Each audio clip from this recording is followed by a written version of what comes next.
Well, taking an engine in and out of a car in a single garage never gets any easier. As you can see, there is crap everywhere and no space anywhere. In fact, it's a bloody mess. So give me a chance to tidy things up and then we'll run through the plan of action. Well, we are reasonably tidy in here now. Boxed up most of the little bits and chucked them in the back of the car, and then we've just got the big stuff, the box, the bottom end and the headers in this box just stacked up in this corner, so a little bit more organised. Pretty disappointed having to have a look at this empty engine bay again, but I guess we should talk about what's going to fill it now. So this big lump of crap here is going to get sold as a spares or repairs project. I mean, given the head gasket failure and the snap valve spring, this might actually be okay. I'm not willing to take that risk. Someone else might do. If not, there's plenty of salvageable bits on it, which will probably make it worthwhile just tearing it apart. And the reason I don't need this bottom end is because I've decided to buy a ready-built bottom end. And you might think this is a bit of a brave choice, considering how much I've been banging on about how I shouldn't have bought a ready-built engine. But there are some key differences this time. I'm buying it off of Sam, who sold me the inlet parts that we saw in the last video, and it has run for about 500 miles or so, he reckons, in his Integra race car without issue. So already a step ahead of the previous engine, which hadn't even gone in a car, let alone turned a wheel. I've been over to his garage and he's shown me inside and out this bottom end, and it all looks lovely. It's got some seriously good parts on it as well. It's got the Wiseco Hicon pistons, it's got some Signs B18C rods, B18C6 crank, it's got an ATI dampener, a Moroso baffled sump, all ARP hardware, all the good stuff basically. Sam's even got an Excel spreadsheet of all of the bearing clearances and everything like that, so he's clearly put some serious time into building it, and I have every confidence that it's going to last as long as I have the car. And you can't get away from the fact that because it's fully built, there's no risk or question mark over how much machining or labour costs I'd need to put into rebuilding my own block. So although it's a higher initial cost, certainly, that is the cost. It kind of takes the risk out of it a little bit. So that's the bottom end sorted. Onto the head. And I am actually going to rebuild my old head / get it rebuilt. Hopefully the former. My friend Tom has kindly said that he will help me because it's not something I'm at all confident doing myself. So with any of that will work out. Sam, who's done pretty well out of me actually, is selling me his Skunk 2 Pro 1 cams, which is a step up from the Tuner 2s and should net me a lot more mid-range. My friend Kyle is selling me some Skunk 2 Pro Series valve train to back up the cams, and also some high comp valves as well, just in case mine are bent. So really the only other things I need to buy are some LMA springs, some lost motion assembly springs, and some seals and gaskets and whatnot. We should be good to go.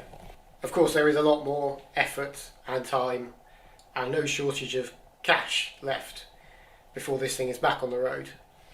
But the silver lining is that I think once it is back on the road, it should be much better than it was before. Obviously I'm going to have a lot more confidence in the actual engine itself, but I think it's going to make more power and torque pretty much everywhere given the spec, and obviously be more usable on the road as well thanks to the proper inlet and single throttle body setup. First job to get on with is disassembling the head. Can't do that until a tool arrives, but with any luck that should be here right about now. And here it is. Cost me about 14 quid off of eBay I think, so probably snap in half on the first valve. Had a little bit of a tidy up in here because I was struggling to move by the end of it. Not helped by the fact I picked up the new bottom end. Nice Wiseco pistons in there. I mean, it's clean as a whistle, this thing. No paint on it. This is just bare metal, but super clean. Loads of good stuff on. I've stripped down my old bottom end, which is just sat there looking sad.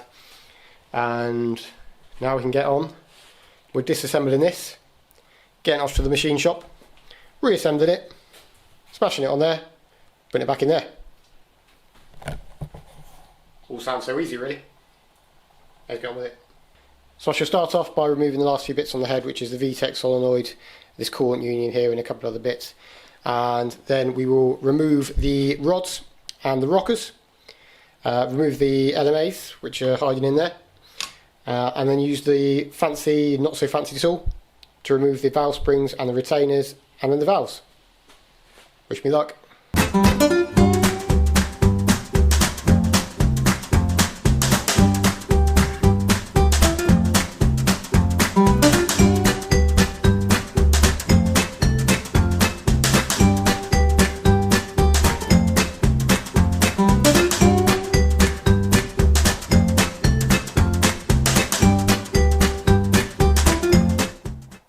That's one fully disassembled head. It was actually fairly straightforward. The old eBay spring compressing tool actually worked really well. Hardest part was probably getting the valve stem seals out, which did involve me hitting myself in the face more than once. All the valves look absolutely fine, as do the keepers and the rocker arms and everything. Only issue obviously is this valve spring set, which we saw in the last episode. It is clear component failure in my mind. Like I say, the valve's absolutely fine. The valve seat, no issues with that whatsoever. Keeper's all absolutely fine, so obvious just complete component failure there. I have been in touch with Skunk 2, and unfortunately they are not willing to do anything at all to help me out. I was hoping I could just buy a singular retainer and a couple of valve springs, but no, they say my only option is to buy a complete new set, obviously. Pretty piss poor service in my mind. Especially as I'm going to be running over £2,000 worth of Skunk 2 parts in this engine once it's back on the road.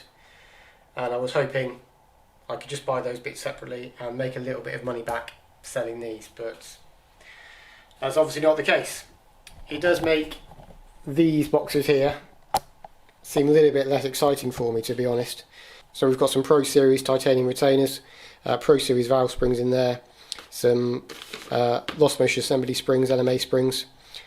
These are Honda OEM valve stem seals, and then we've got some Skunk 2 high compression valves in there as well. Yeah, I would ordinarily be pretty excited about those parts, but the fact I'm not particularly happy with Skunk 2 at the moment kind of takes the edge off it. Head, now it's fully disassembled, can go to the machine shop, which I'm hopefully going to drop down this week and get it refaced, just get them to check out all the valve seats and everything, but they all look absolutely fine to me.